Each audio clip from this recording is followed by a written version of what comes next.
brands, pat on brands. Watch how you branded, man. A pat on the back is a pat from the man. Better be branded, man. A pat from the pat is a pat on the brand. If it's enormous. All right, hello everybody. Welcome to yet another episode of the Pat on Brands Dialogues. As always, I am bringing out the big guns in the industry, man. I'm talking about the people that are really moving and shaking the industry and turning it upside down. And today, I actually have the honor of hosting one of the people that I look up to in the industry, Abey Mokgwatsane. I hope I'm pronouncing your surname correctly. Oh, that's spot on. I'm honored. Thank you, man. Mokgwatsane, here's a man that's really sort of played a formidable role in the industry and is now sitting at the helm of one of the biggest, proudly South African brands. As you may know, that this month we're all about heritage brands, and we're talking about everything South African brands, and I'm really honored to have him coming to share this time with us. He's a busy man and he was able to find an hour, and I'm always grateful for our storytellers allocating time and to really speak to us and inspire us, the ones that are on the come up. So without further ado, welcome to the Pat on Brands Dialogues, Mr. Abey. Pat, thank you for finally getting me on, man. I've seen some of the interviews. Yeah. You actually the storyteller in all of this. We just on your stage, man. So thanks for the honor. Yeah, man. How you doing? How you keeping? What are you most grateful for in this hour? I'm well. What I'm most grateful for is my health and the health of my loved ones and the health of the brand that I look after, man. So, I'm not something it's something that you appreciate much more now than ever before. I mean, just in this week, there's been two major brands that have gone through some major controversies. Yes. And also, every day people are still dying from this COVID thing. So, man, I'm super grateful for the health of my love circle. Fantastic. Actually, the Stats SA just released some, interesting insights around the GDP and stuff like that. Yeah. But your industry has been said to be one of the fast. I mean, it experienced more growth than any other industry, and I'm sure you must be happy that. Yeah, I mean, I think it was a long time coming, Pat. I mean, obviously with COVID, what's happened is that people are using our services much more. Yeah. But I think even more so, people are recognizing that telco is more than just a mobile. Absolutely. It's just a mobile business, Yeah. We're in the business of connecting communities, services, businesses, people. Yeah. And we're really a platform for commerce. And I think that's where the growth is coming from. What we are most excited about is that people are seeing that our value is more than just about the price of data. It's about all the things that you can do with data. And that's something that we've been trying to do for a long time. And, this pandemic has really brought that to life. So we are grateful for many things, but Fantastic. Mostly I think we've got that recognition finally. Yeah. Great.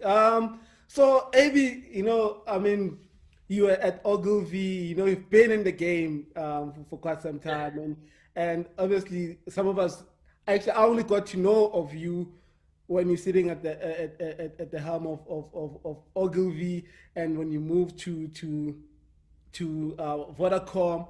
So would you please take us back? Where did it all start? How did you get into marketing?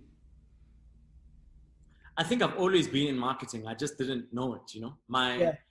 I grew up in a shop. I grew up in Winterveld, which is a township in the north of Pretoria. What's Gandalf? Close to Mabo. Yeah, Skanda. Wow. At a shop, and I was always amazed at how different people would come into the shop buying different things, and I just, from a young age, I was like, why do people buy this and not that? Yeah. And I think from that age, I was already thinking about like consumers and customers and customer service and customer experience and how you should treat everyone with respect, because money has no color. Absolutely. And the best way to sell is to help. Mm-hmm. So I think from an early age, it was there. Yeah. And then by mistake, I was at varsity. I was struggling, and I couldn't pay my fees. I couldn't buy books. I hardly had money to go to school for. I didn't have money for transport. Yeah. And at that age, I thought, look, what can I do? I could speak. I could, I could string an English sentence together. So I wanted to get into TV. And I Yeah. thought, like, get into advertising, because if you get an ad, not behind the camera, in front of the camera, Mm-hmm. if you get an ad, they'll pay you for, like an ad, and then you'd be famous. And then you can pay school fees for the year and maybe buy yourself a car, because they'll pay you a lot of money. Absolutely. And I So, ended so up which with a company. varsity was this? Which university? Wits. Oh, you at Vets. Wits. Oh, yeah. Yeah, it's a bit. And I struggled. I mean, I really, I couldn't afford my fees, and I went to what I thought was a BMW audition. Mm-hmm. And when I got to this BMW audition at a company called VWV, it Oh, yeah, turned yeah, out that it was just for promotions. And I was a promoter. That was the first gig. Actually, And yeah. I also promoter. started my career. My first exposure in marketing was actually through promotions. You know. But look, for me, promotions are the real deal, because you're face to face with someone. You've Yes. got to engage with them dynamically, and Yes. you've got to sell them whatever product you have. Absolutely. So that got me into VWV, and Mm-hmm. it was a blessing in disguise, because I got to do the alternative marketing. So Yeah. I worked in an experiential agency. At that stage, it was one of the biggest websites or digital companies in the country. Whoa. It did events, it did productions, so Mm. it was everything but advertising. And Oh, that's really where I got to learn about the other side of the industry. of marketing. Yeah, yeah. And then from there, I went to SAB, and at SAB, I did, I launched. I worked on Castle Loud, which was a platform for Oh, I remember Castle. Castle Loud, the music show. Yeah. Oh, you're Yeah, behind Castle. that. Yes. Well, my Whoa. boss, Enzo Spichello, at MTN, that Yeah. was his brainchild. He just did the work. Wow. But How about the it was an 2000 amazing what job, man. notice? I can't believe anyone called that a job. Yeah. SAB was an incredible school where I learned about the fundamentals of marketing. But Yeah. I think a lot of my peers came straight from varsity into programs that were designed for graduates. Yeah. I came from the other side, and I came in, and at that stage, the new stuff was events. The new stuff was websites. The new stuff was what you do on mobile. Social didn't even exist at that stage. So I got to experience marketing with the power and the budget of SAB, but from an alternative side. Yeah. That was an amazing blessing for me. Wow. Then I went back to VWV as a Okay. shareholder. Right. So And now you're in the big leagues. yeah, man, it was when BE, like real BE was in the, was happening. And Yeah. I made contact, so two kind of associates and we put our houses on the line. We raised some money, and we bought a stake in VWV. So I Wow. went in as an intern at VWV and came back a couple of years later as a shareholder. As a shareholder, yeah.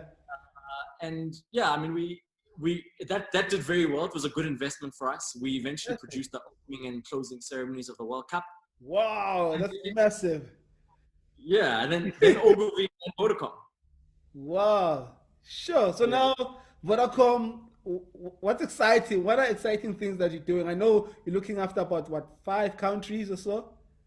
Yeah, so I look after South Africa, and I consult into the other Vodacom operations. So DRC, Tanzania, Mozambique, as well as Lesotho.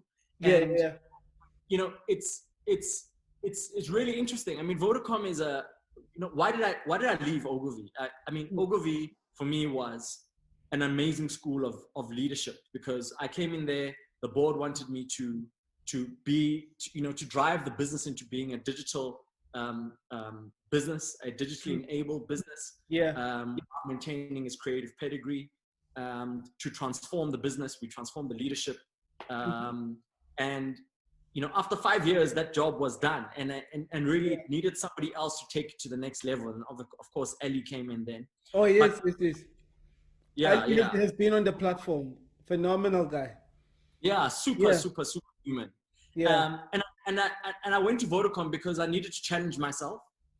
I needed to understand something I didn't know. I needed to be like really naive and stupid again.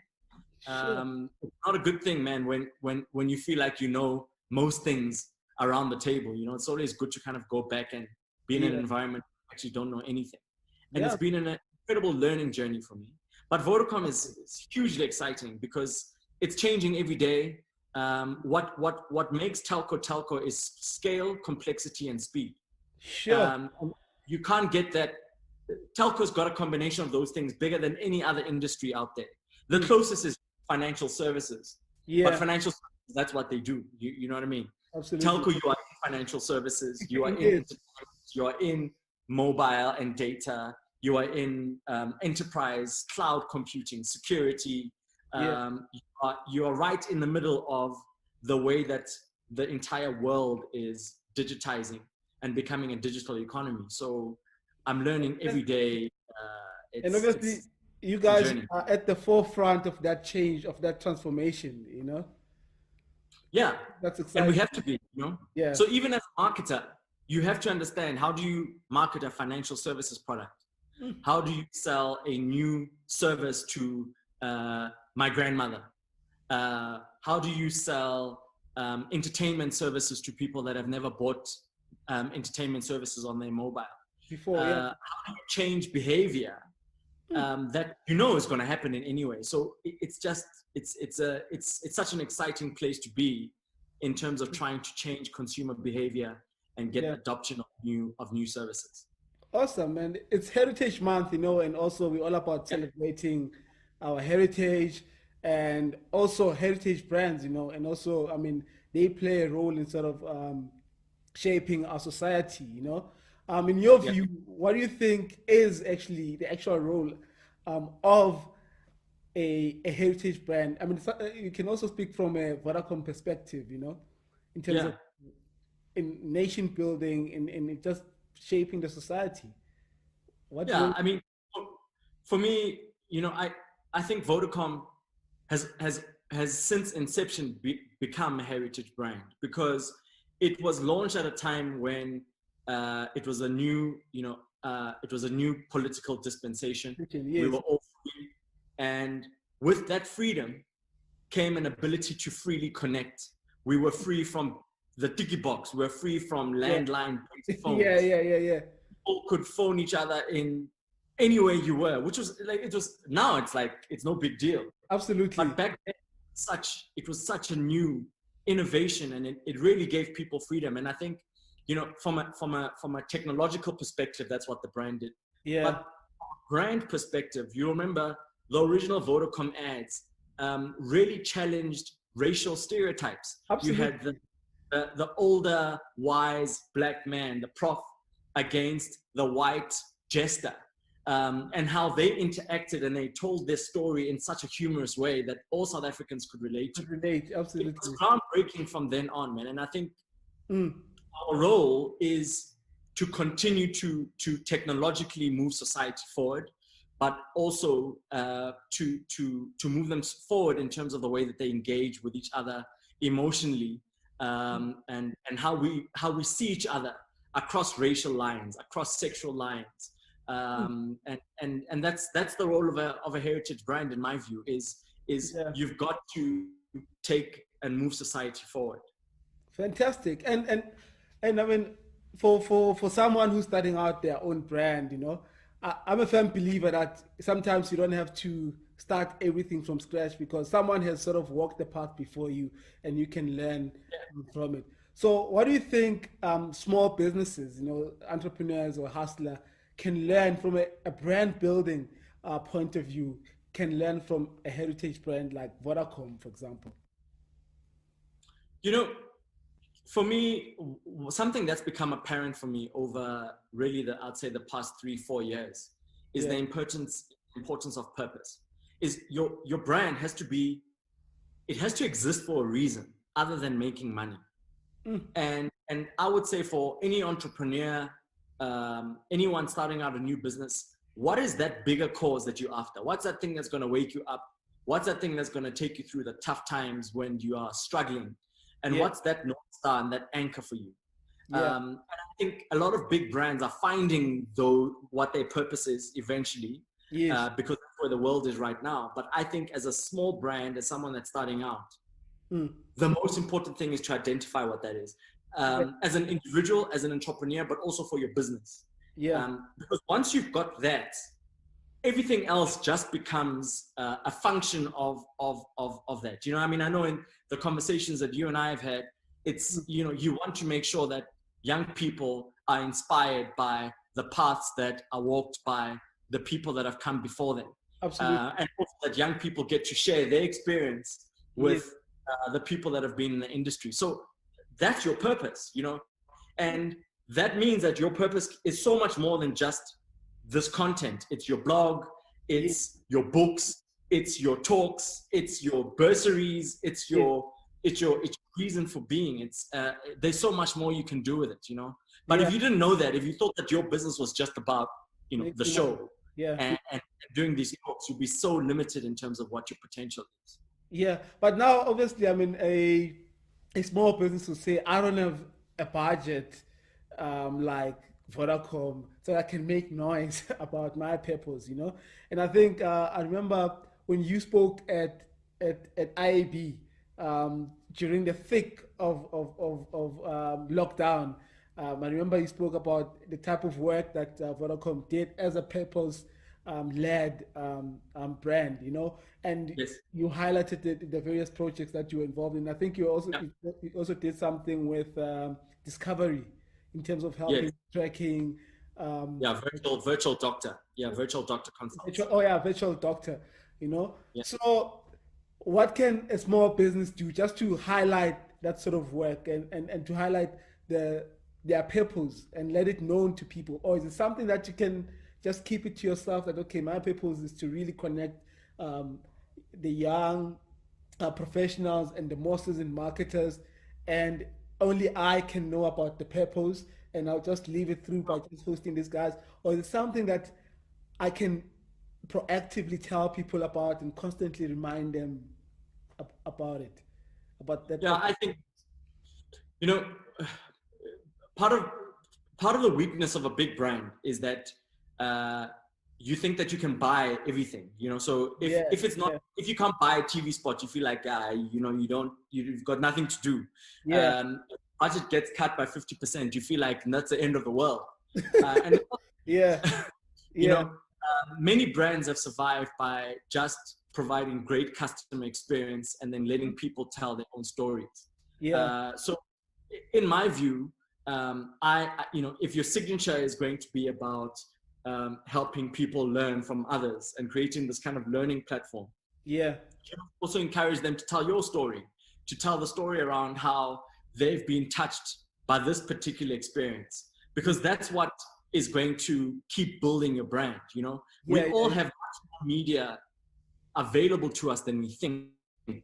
And the problem is when you're a big brand, you think that it's all, you know, it's a media buy. It's not just a media buy. You know, everything communicates. Everything communicates. yeah, So for you and your business, my advice is, you know, find the ways and means of encouraging the people that are listening to you, that are listening to your platform, to share your content, contribute to your content, and tell other people. There really can't be enough people like you out there, Pat, because people yeah. really need to hear what's going on and need to hear what you have to say. Cool. So it's Heritage Month again, and we have Yep. young people that would sort of be managing heritage brands, you know. And I know young people are being known for being sort of naive and also just being impatient and just wanting to get things done and just making a difference, you know. Yeah. So from your side, what has been the experience? I mean, you working with a heritage brand, and Yeah. what is it that a young person who would potentially at some point in their career would be working on a heritage brand? What is what should they look out for? What there's certain things I assume that you can't sort of touch, because they're part of the makeup of that particular brand, irrespective of your position in that particular company. So what is it that young people need to look out for? Yeah, I think, in my view, managing a big brand is mostly about foundations and governance. That's really what most of a big. It's the innovation stuff is amazing and it's great, but it's not the most of what you do. 90% of what you do is you focus on having the right foundations. And foundations are things like, what is the brand's purpose? Mm-hmm. What is the brand strategy? What are the pillars that you are building your brand on? What is the position of your brand inside customers' minds? Yes. And establishing those type of things, establishing like, what is your brand personality? Can you personify your brand?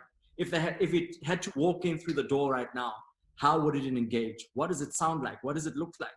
Those are the things that many people think are boring, yes, but they form the bedrock and the foundation of your brand. Because when those things are sorted, it's almost impossible to get caught out by, how you respond to something like Black Lives Matter, or make mistakes like some of the brands have just most recently made, because you've thought through the anchor of your brand. So I would say when you are eventually running brands, work hard on understanding and establishing the foundations: purpose, strategy, your brand toolkit, all those type of functions. Your real foundation, the personality of the brand.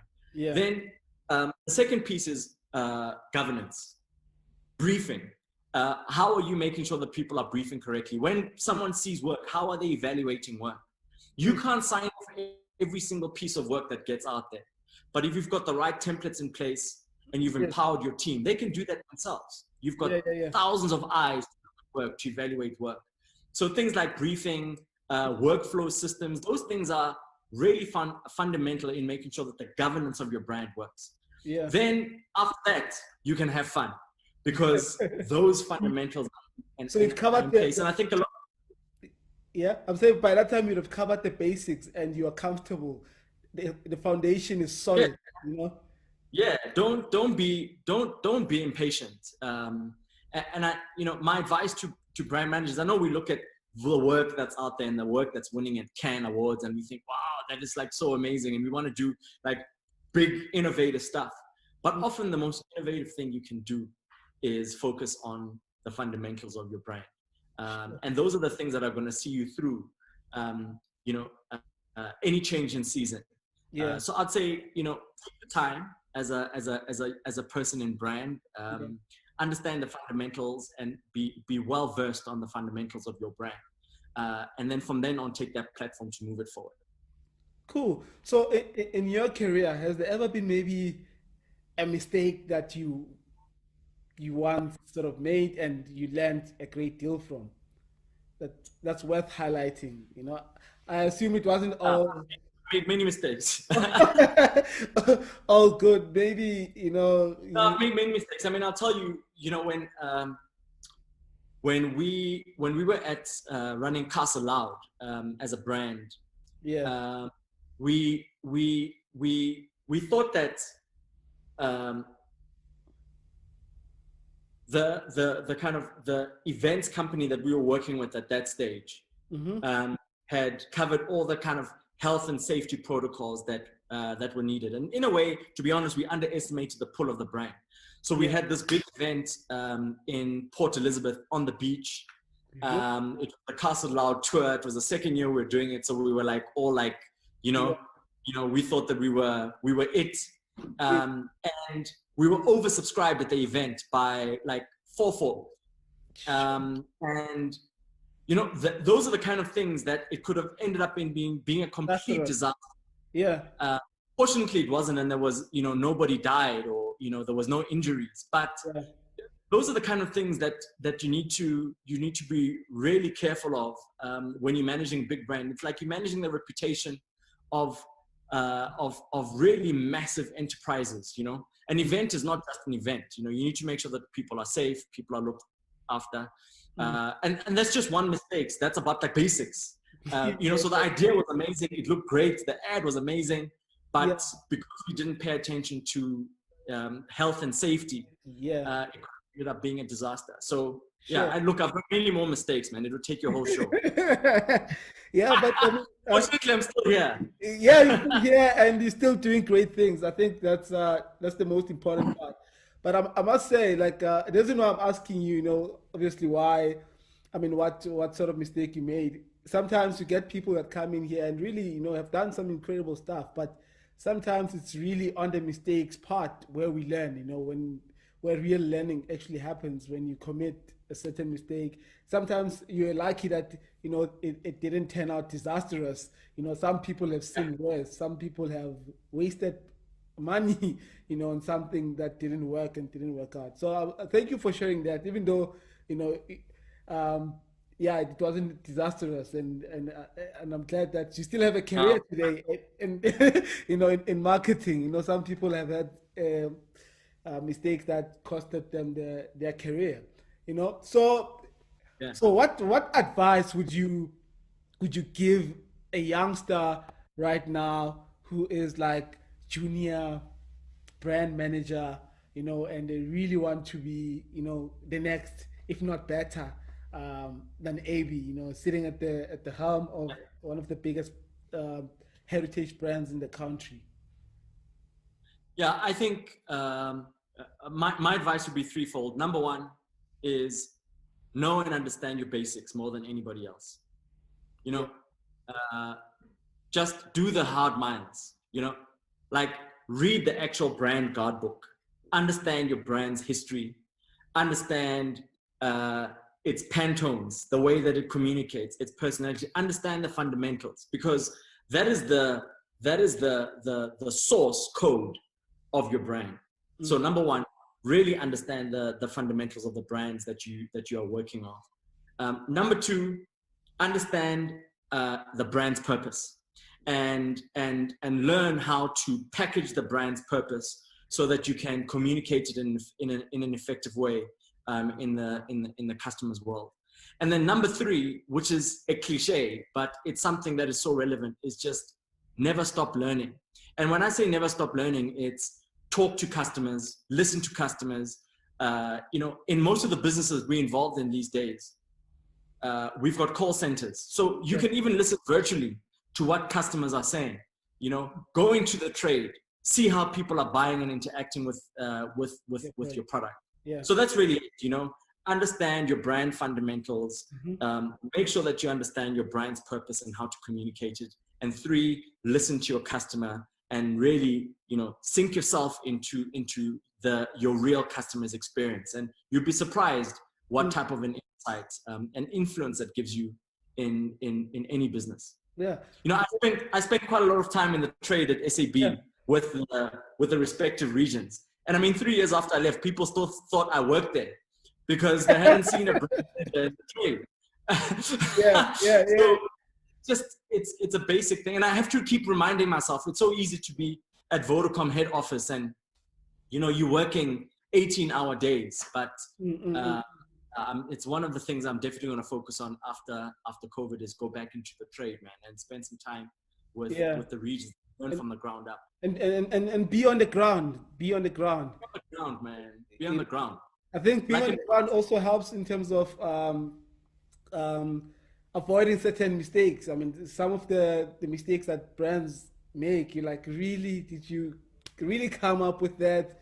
It really shows that people are out of touch. They live in this bubble, somewhere in Sandton, somewhere in Cape Town, in these big offices, and they forget the realities on the ground, and they come up with work that just shock everyone. I just want to pick your brain before we end the show around, obviously, transformation. I think it's a hot topic in the industry, and I think now more than ever before, with the Black Lives Matter movement, is somewhat fueling it, and some of the mistakes that brands make as of late. You look at the likes of Clicks, you look at the KFCs of this world. some say, some pointed towards actually transformation, So what's your stance on that? Just broadly, this transformation. My stance on transformation is that we've never done enough, and I am here because somebody took it upon themselves to transform the industry, to transform telco, to transform the country. That's why I'm here. Sure. And it's my role to continue that path of transformation so that the generations that come after us are fighting different battles. So, I think brands and brand leaders can play a role in industry transformation.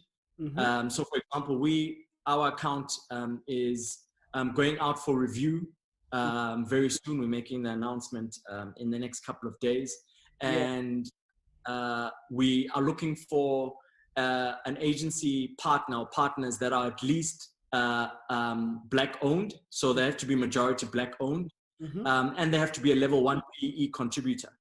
Now, 3 years ago, people weren't asking for those type of things.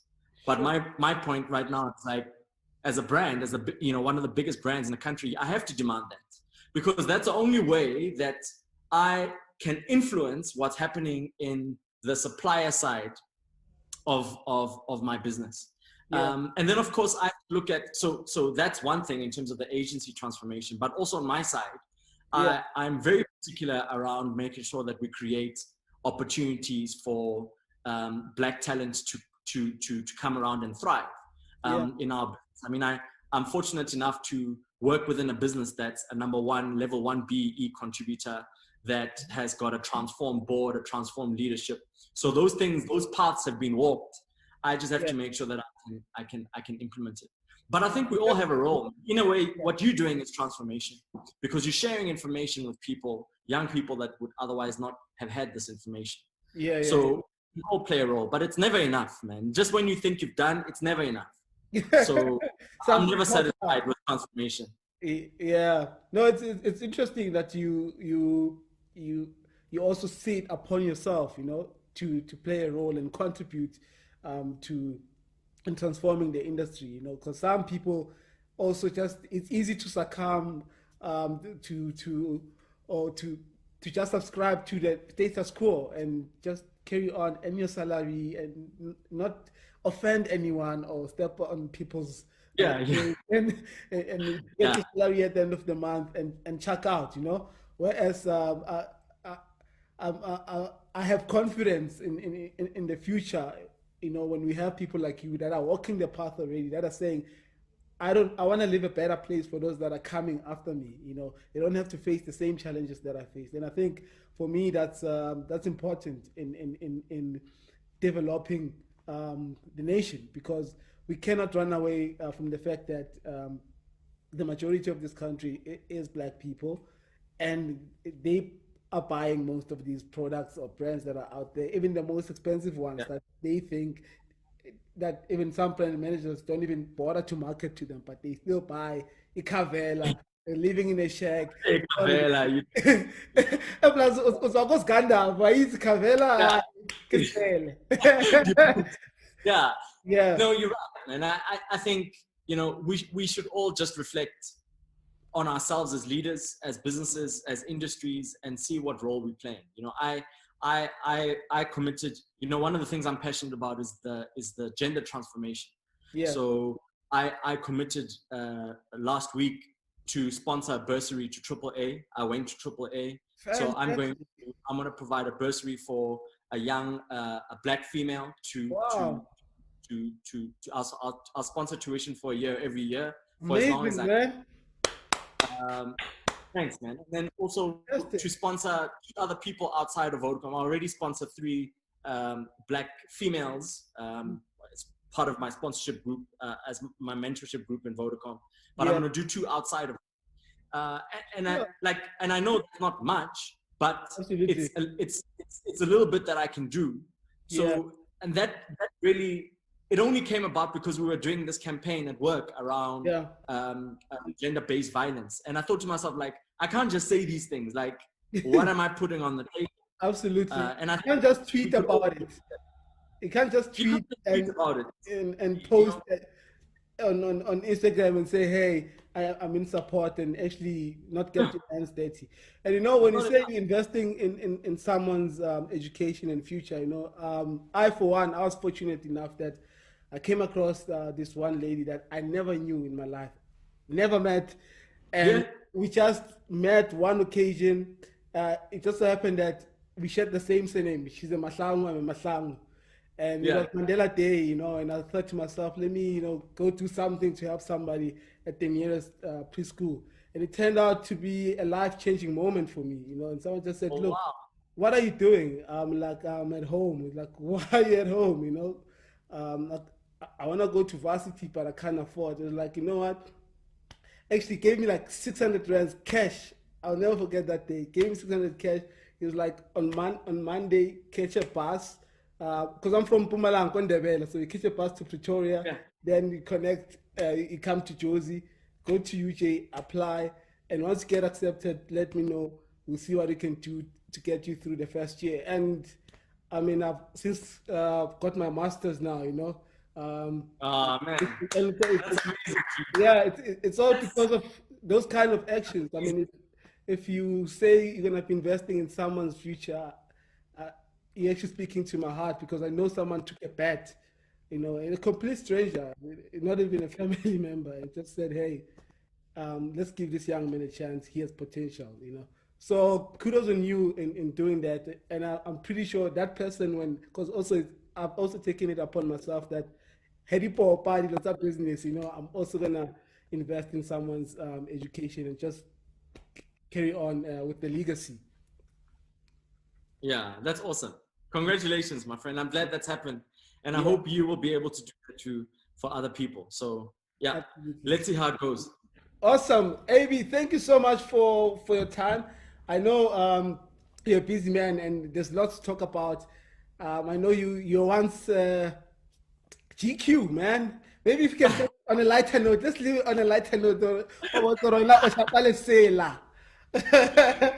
I think it's because I'm from Pretoria, man. Listen, I don't know why I won that thing, but yeah, it's Yeah. my son doesn't believe me, Is but it? I have to tell him like, but this is me. Yeah. Uh, Fantastic, man. Thank you, yeah, Bra Abey, for making time and really sharing your experiences with us. It really means a lot. Um, where to from here, man?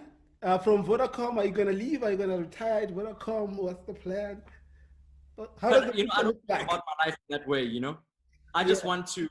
What I want to be known for is I want to be known for helping brands find their purpose, helping companies find their purpose, and I Mm-hmm. want to be a world expert at that. And Vodacom right now is giving me such an amazing opportunity to do that Mm-hmm. because I'm running the purpose steering committee within our business with the support of some really amazing exco members. Mm-hmm. And that's all I can focus on right now. So it's within my purpose, and I'm doing what I love. Fantastic. So when you do what you love, things open up, and let's see. Yeah. How can people get a hold of you? What's the easiest way? Dude, I'm on social. Like anyway, Yeah. you can just like tap me on any of my social platforms, and I'm usually very responsive. So yeah, Awesome. Cool. Thank cool. you so much, man. All So the yeah, this dialogue will be available on a podcast on Apple, SoundCloud, Spotify, and also obviously on our YouTube channel. So in case you missed it, you can always catch it again and again and revisit some of the points that were raised here. And as you heard it, guys, if you want to get to the top, make sure whichever brand you get into, I think the three lessons are: cover the basics, yeah, learn the basic. purpose, the purpose of that brand, and never stop learning. Those are the three takeaways from this dialogue, and I hope you also found it valuable. Thank you so much for tuning in. Thank you, my friend. Thank you. Happy heritage. Happy heritage. Thank you for tuning in into the Pattern Brands dialogue.